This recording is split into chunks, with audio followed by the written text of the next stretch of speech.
Hello, everybody. This is Breaking Ish, and we are still going over the January 6th final report. I'm Oishik. So, if you're new to my channel, please like and subscribe. And uh, just a couple of housekeeping notes. You will see a big dog behind me every now and then if he decides to show up. He is the co host of the show, and he makes all kinds of noises. You're just going to have to get used to it.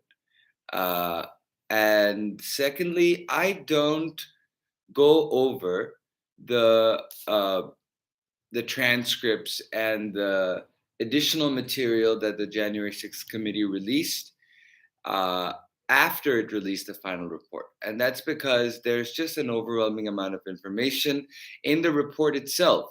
As you probably know by now, with my I think it's the 24th or the 25th episode of going over the January 6th report. So it should give you an idea of how much information there is. Today's episode may be a little long because I want to wrap up law enforcement failures and move on to DC National Guard failures. So I'll do the DC National Guard failure thing tomorrow. Um, so let's dive right in. It's important to note and remember that pipe bombs were found in DC on January 6th. It's important to note that Donald Trump was planning to go to the Capitol. Trucks with guns and Molotov cocktails were found. And still, A.G. Rosen admits he was not very concerned with the situation at the time. And Deputy A.G. Donahue wasn't specifically monitoring the protests as there were a million things going on. I wanted to point out those excerpts to you because it gives you an idea of the lackadaisical approach that law enforcement leaders took on and before January 6th. So I'll read this excerpt from the report. Around 1 p.m., Chief Conti notified Mayor Bowser about the discovery of a pipe bomb at the RNC and a Capitol perimeter breach. Within minutes, Mayor Bowser was at the Joint Operations Center with Chief Conti. Chief's son first called Deputy Chief Jeff Carroll of the MPD, which provided almost immediate reinforcements. Approximately 10 minutes later, MPD arrived at the West Front balcony to assist the Capitol police officers. Chief Son's next call was to the House and Senate Sergeants of Arms to request National Guard resources. DC FEMS realized that they were facing an expanding incident with the potential of mass casualties, fires, active shooter, and hazardous materials incidents that would exceed the resources at hand. As violence escalated at the West Front, non-lethal grenadiers began launching chemical munitions at the crowd. Around the same time, the Capitol Police discovered a nearby truck containing firearms and Molotov cocktails, as well as a second explosive device at the Democratic National Headquarters while Vice President-elect Harris was inside. Donald's speech at the Lips began just before noon.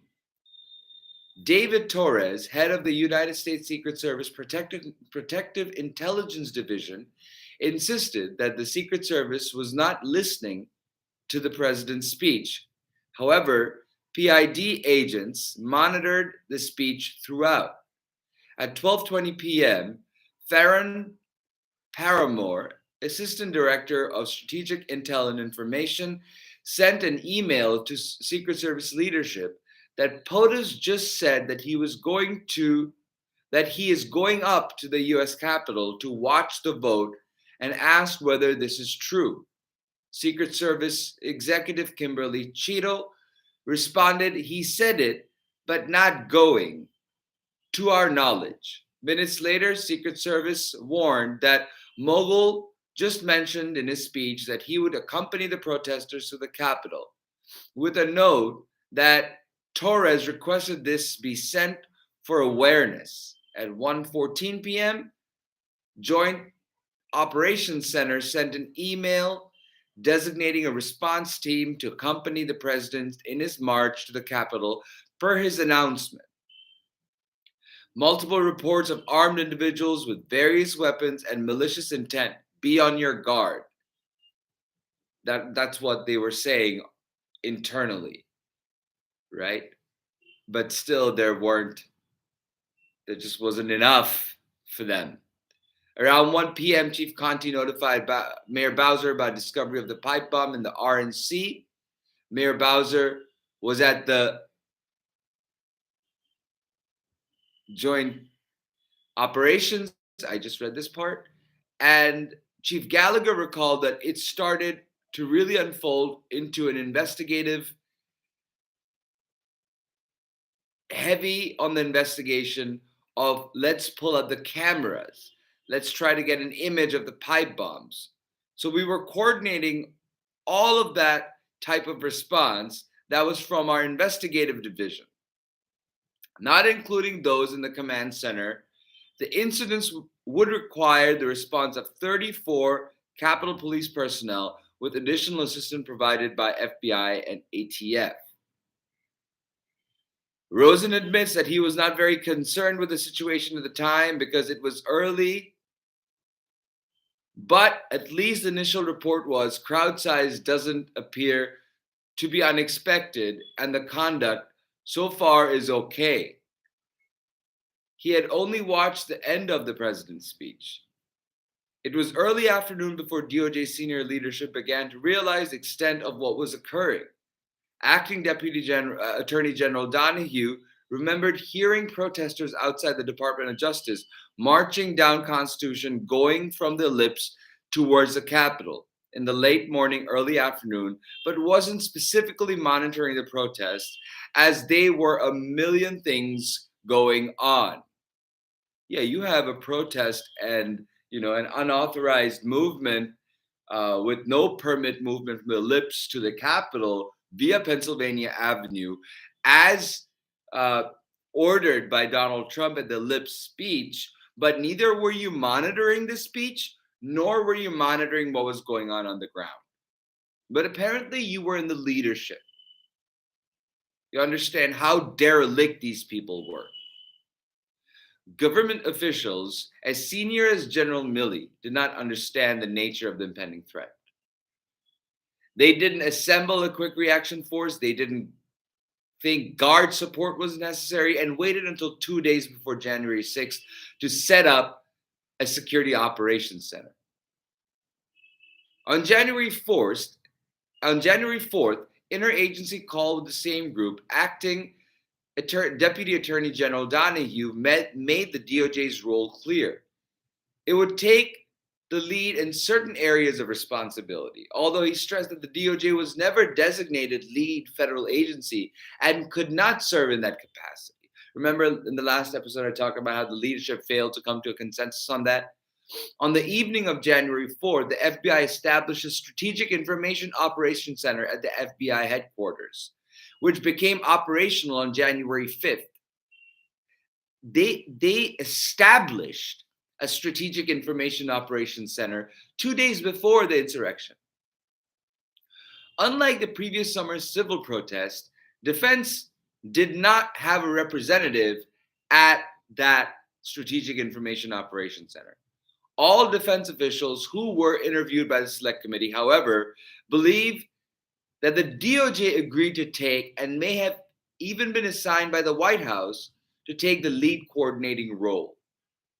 DOJ participants neither agreed to nor explicitly declined the lead agency role. During the January 3rd and 4th calls, Milley noted that there should be plenty of police force available without using federal military troops. So he was adamant about no active duty troops being deployed on January 6th. I think I went over this section last time.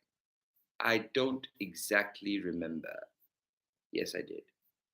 So, sorry for going the wrong way. I got carried away, and did I did I mention some things that were repetitive? Possibly, but it's worth repeating.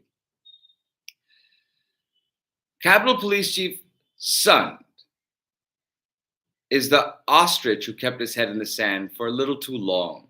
He realized the urgency literally when he was staring right at it.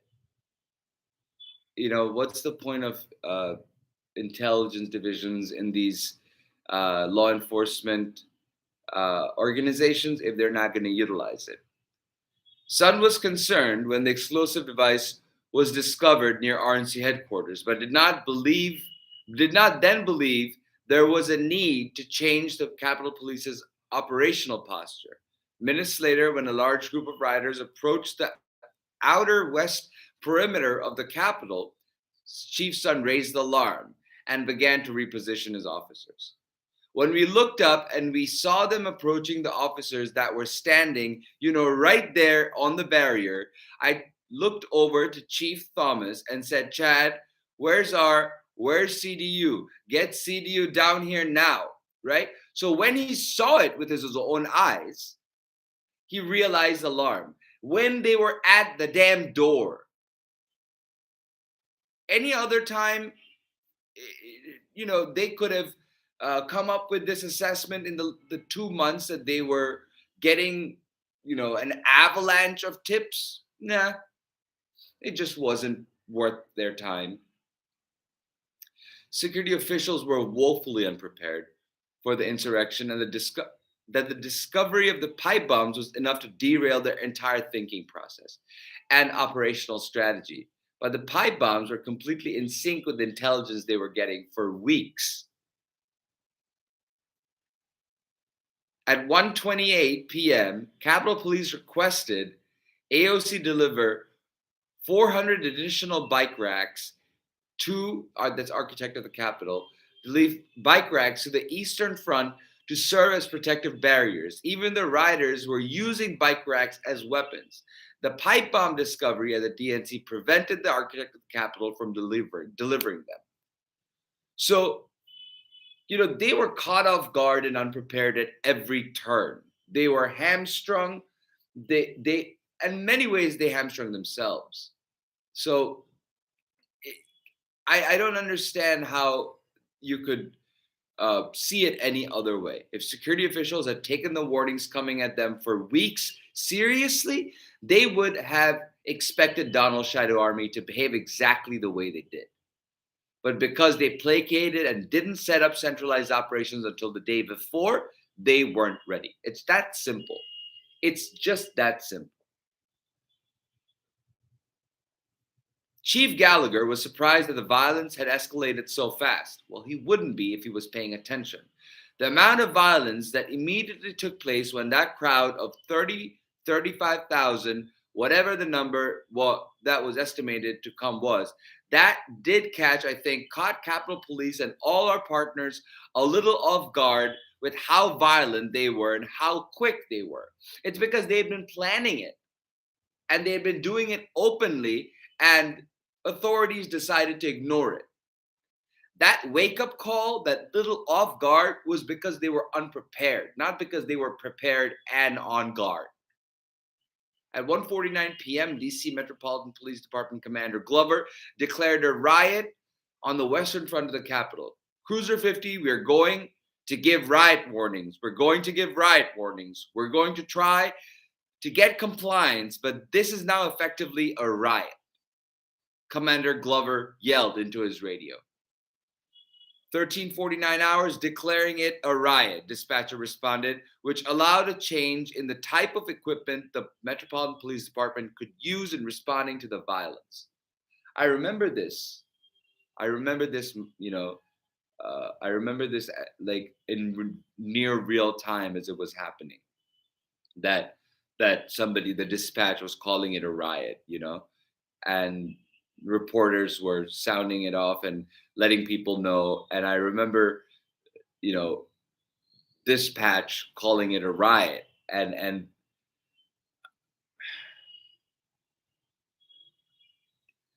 it still sort of stops me. To quote Team Pelosi, Speaker Pelosi, when the poo-poo started hitting the walls, Yogananda Pittman diverted resources to secure members of Congress. Individual police officers were heroes that day. They defended the Capitol without proper gear, without a proper organized command structure. And that's important to note. That when we go after leaders who failed, we need to do so in our defense of the officers who suffered and defended our democracy on the ground. Yogananda Pittman, Gallagher's direct supervisor, told the select committee that she took roles that day beyond her responsibility as assistant of police of protective and intelligence operations. So I started to take Protective Services Bureau resources as well as the chief's staff to set up operations adjacent to headquarters building, specifically Lot 16, so that we could have a check-in procedure for those units so they could stage vehicles, Pittman said. Because, like we know now, there were breaches on both sides of the building, and these folks are inside the Capitol, so you have to deploy them with your officers. They don't know the layout of the land. We're telling them to respond to North Barricade. They don't know the North from the South. How embarrassing is that? Just after 2 p.m., when the Capitol was breached, Yogananda Pittman turned her full attention to the protection of congressional leadership. Commander Glover praised the actions of his fellow law enforcement officers. He observed that Capitol police officers he encountered when walking towards the Capitol West Front seemed to be very hectic and scattered with no clear direction, fighting for every inch on the line, capable but without a whole lot of command and control. This is coming from Commander Glover, who was on the ground calling it a riot. Mayor Bowser requested National Guard assistance. Mark Meadows told Mayor Bowser that the president had approved that request. But we know now from the January 6th report that Donald Trump approved no such request. So Mark Meadows lied to Mayor Bowser. And Mark Meadows told Mayor Bowser that he was going to make a statement. And that was at 2:56 p.m. Donald Trump wouldn't make a statement for another, hour and 20 minutes. When you juxtapose the harrowing experience of the law enforcement officers on the ground with the utter incompetence and inconsistency of security leaders and their intelligence officials, it should really upset you as an American. DC Metropolitan Police Department Commander Glover transmitted an emergency message. Cruiser 50, we lost the line. All MPD pull back. All MPD pull back up to the upper deck ASAP. All MPD pull back to the upper deck ASAP. All MPD come back to the upper deck. Cruiser 50. We have been flanked. 1033, I repeat, 1033. West corner of the Capitol. We have been flanked. We've lost the line. Doesn't that sound like somebody in a war? Does that sound like peaceful protests and tourists to you? 1033 indicates an immediate need for emergency assistance for any officer, life or death, at that moment in time. That should send chills. When you hear that in general daily activity, it's like the radio stops and you're focused on getting to that officer, wherever they are, because you know it's that bad, that they're fighting for their life. Something they're perceiving or seeing or realizing is that their life is in immediate danger.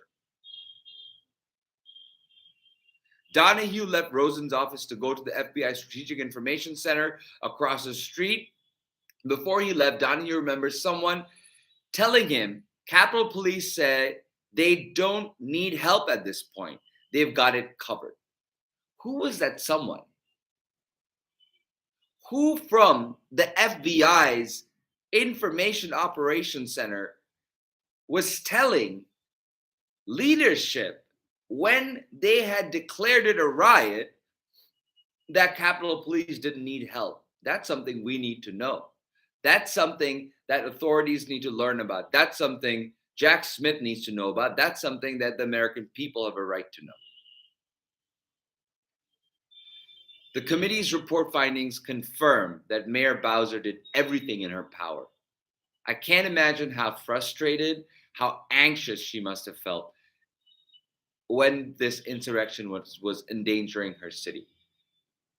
Mayor Bowser activated DC Mutual Assistance Compact with neighboring jurisdictions for law assistance support and spoke to governors of Maryland and Virginia to solicit additional National Guard support. At about 3:30, Mayor Bowser spoke to congressional leadership. Mayor Bowser also declared a 6 p.m. curfew for the district. Capitol Police Chief Sund did not see the urgency of the situation even after the attack was ongoing. He didn't see the urgency of clearing the Capitol and getting back to certification. It would take days, he said, for the Capitol to be swept and reopened. Vice President Pence told Rosen that the situation at the Capitol seemed to be improving. The head of his Secret Service detail recalls overhearing Vice President asking Capitol Police Chief Sund over the phone whether it would be possible to go back to finish the business of the government this evening. At 4:42 p.m., the head of the Vice President's detail emailed the Secret Service office that the Vice President was confirming with Chief Sund that it would take days to sweep and reopen the Capitol. You know, the enthusiasm of Chief Sund is befuddling to me. You know, he was so enthusiastic about getting back that he wasn't worried about the delay to the official proceeding that was happening when he was making this assessment. And he wrote a book about this, talking none about any of this. If you really want the true account of Chief Sund's experience on January 6th and before it, read the January 6th report, not his farce of a book. Here's a brief summary of the acute harm that officers on the ground suffered as they defended the Capitol on January 6th. DC FEM statistics help describe the scope of the January 6th riot at the Capitol. Over the course of the day, DC FEMS reported 22 EMS responses, 14 EMS transports, including 2 cardiac arrests and 2 critical injury transports.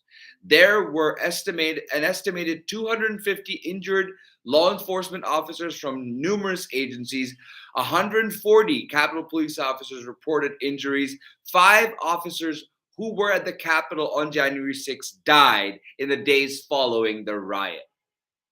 You think it was a peaceful protest with tourists?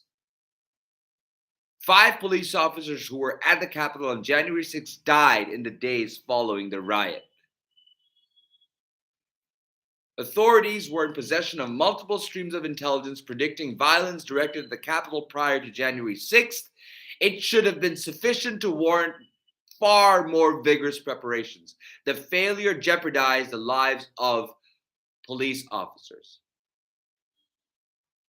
The federal and law enforcement authorities were in possession of multiple streams. They predicted violence directed at the Capitol. Although some of that violence was fragmentary, it should have been sufficient. The failure to sufficiently share and act upon that intelligence jeopardized the lives of police officers and everybody in the Capitol that they were defending.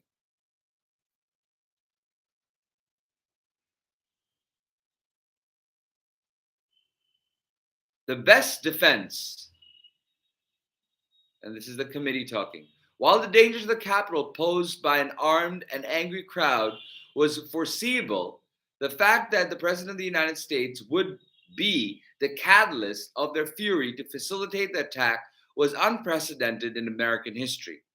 We lack the imagination. If we lack the imagination to suppose that a president would incite an attack on his own government, urging his supporters to fight like hell, we lack that insight no more. And the best defense against that danger will not come from law enforcement, but from an informed and active citizenry. This is very important. This is very, very important. And this is one of the reasons, one of the principal reasons why I am out here every single day. I want to read it again to you because it is extremely important.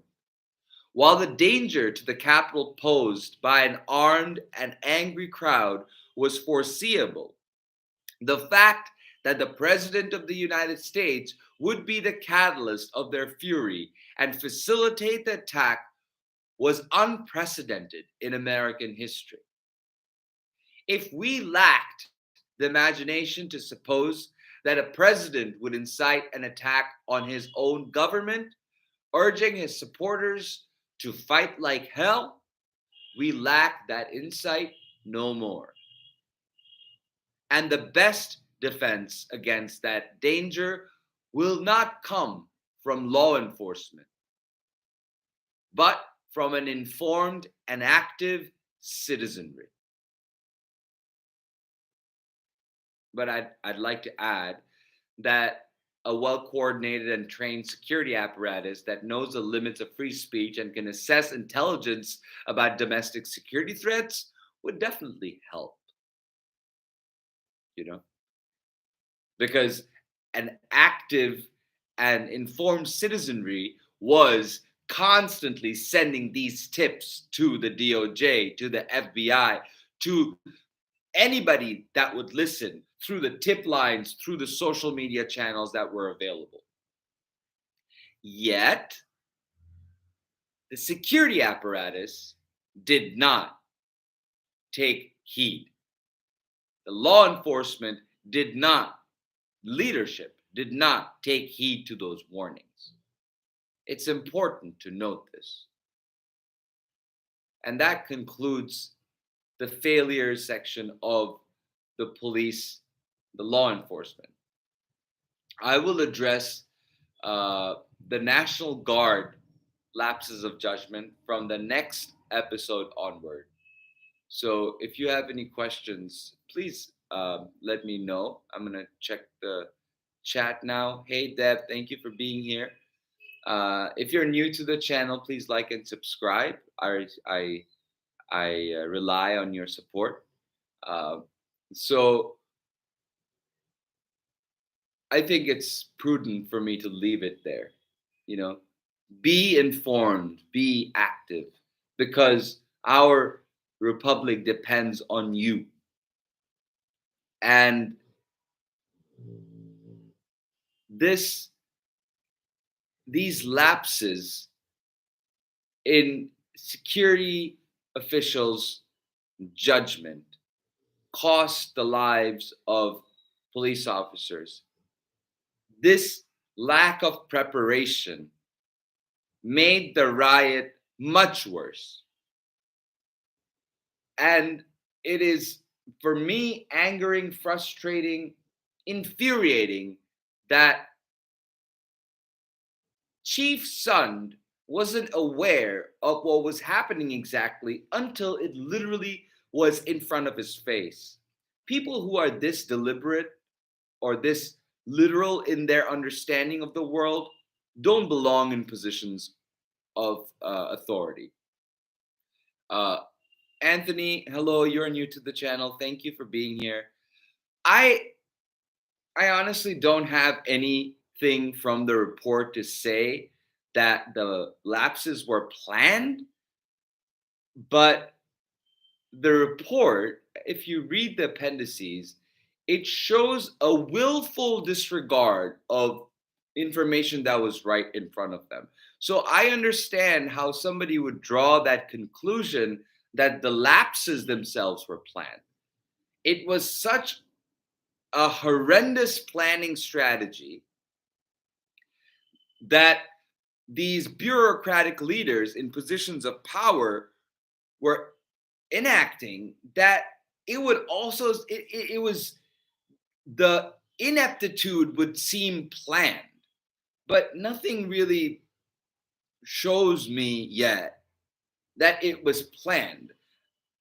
There is a hint of utter FBI and DOJ incompetence. And we'll see that more in the DC National Guard analysis, in the appendices for that. We didn't see as much of it in the law enforcement departments, chiefly because law enforcement officers on the ground, Mayor Bowser, and uh,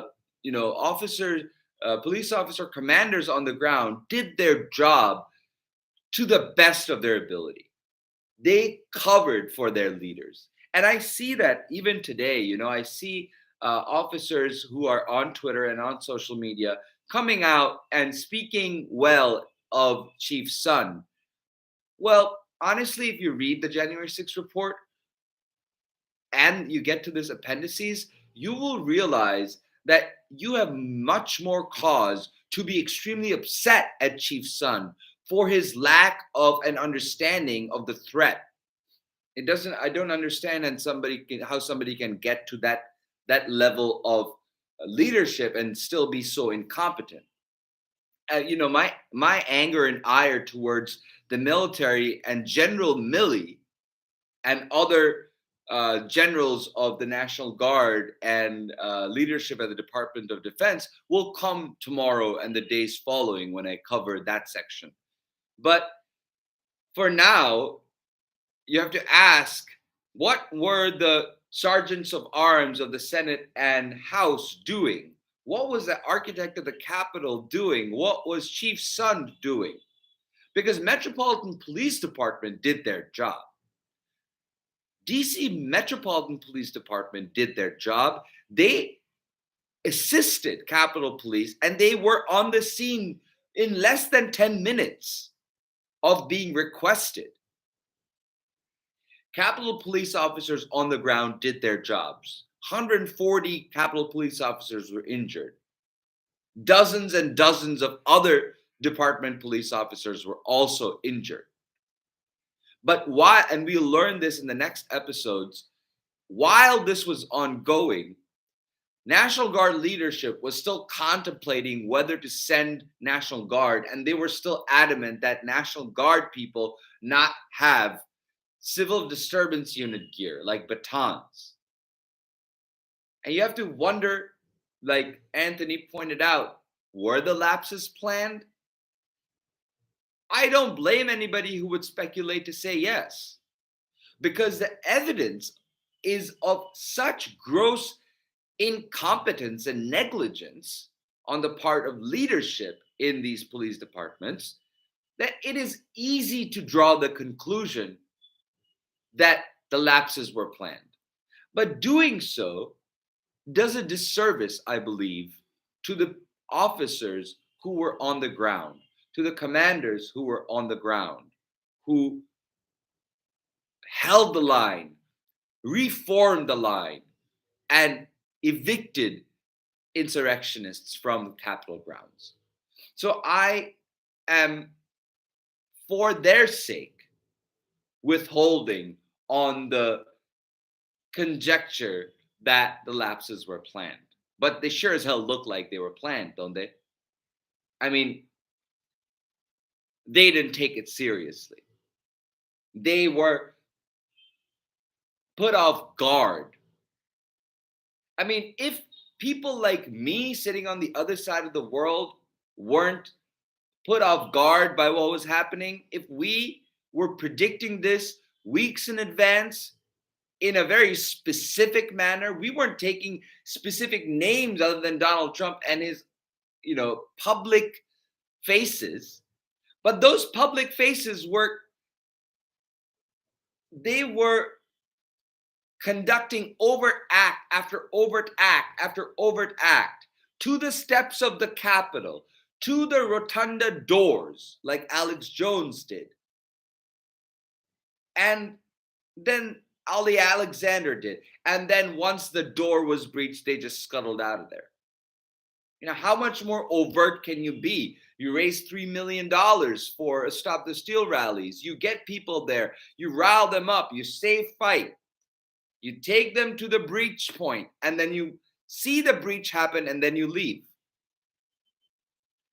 All this information coming in the public airwaves for weeks and months in advance, matching up with their actions. It's not that January 6th was a solitary event. There were other events that happened around it. There was unrest around it. And at no point in the intelligence or in the report on January 6th does it say that Antifa or Black Lives Matter crowds were going to come and counter protest. In fact, the evidence gathered by the January 6th committee points to the exact opposite direction. That leadership of these other counter-protesting groups were insisting that their followers not go to Washington, D.C. on January 6th. So, let's see. So concerning, yeah.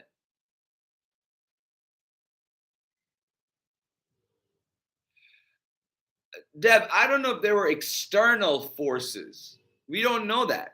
And that's what it's important for us to remain within the factual findings. It is really easy in situations like this to add to the facts of the report what we would imagine in our speculative minds. And then when it matches up with the speculation, we just jump to that conclusion.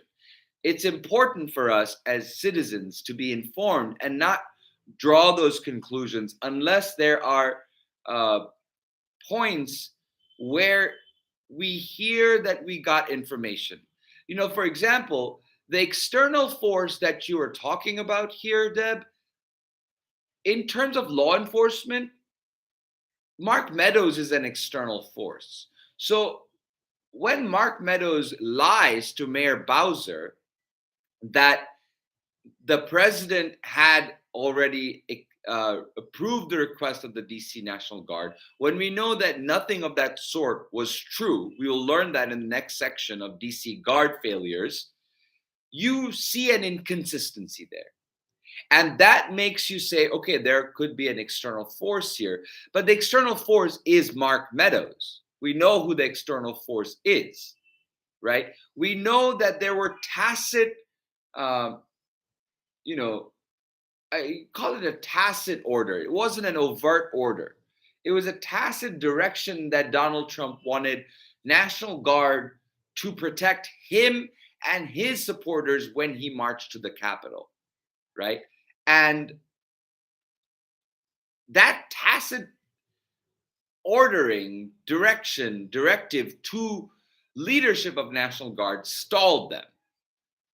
And it's understandable because, as we will learn in the next episode, DC National Guard command structure would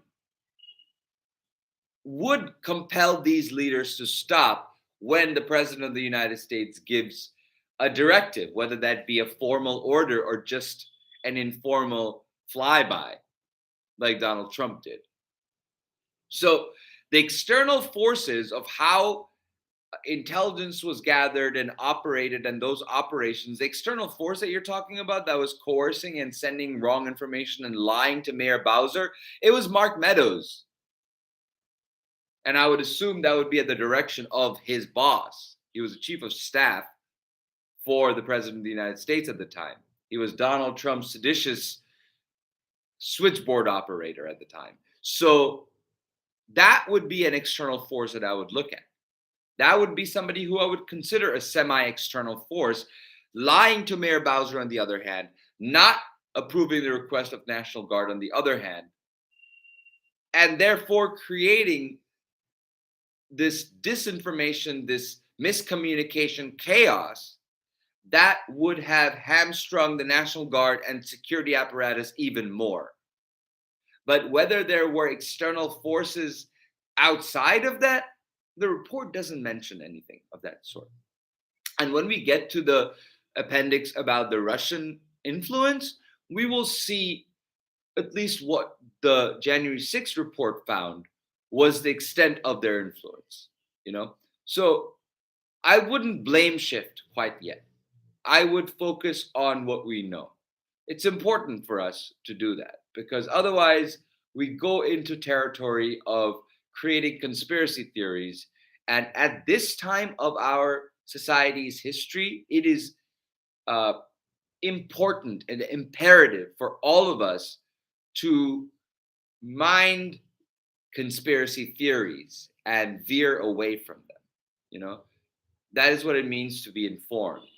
So I hope I didn't uh, offend you by answering in a way that you may not have liked, but that's how I see it.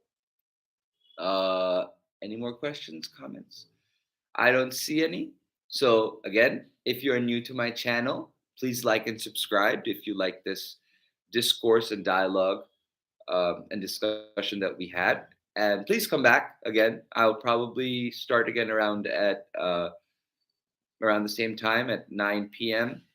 Um, tomorrow. Until then, I would recommend that you read the January 6th report. And if you don't have the time to read it, I would recommend that you check out the videos that I have on my channel that go over the relevant excerpts, the important excerpts of the January 6th committee final report. So, thank you, Anthony. Thank you, Deb, for being here. Y'all really are the wind beneath my wings, and you put a smile on my face and give me hope. So I really appreciate it. Thank you so much.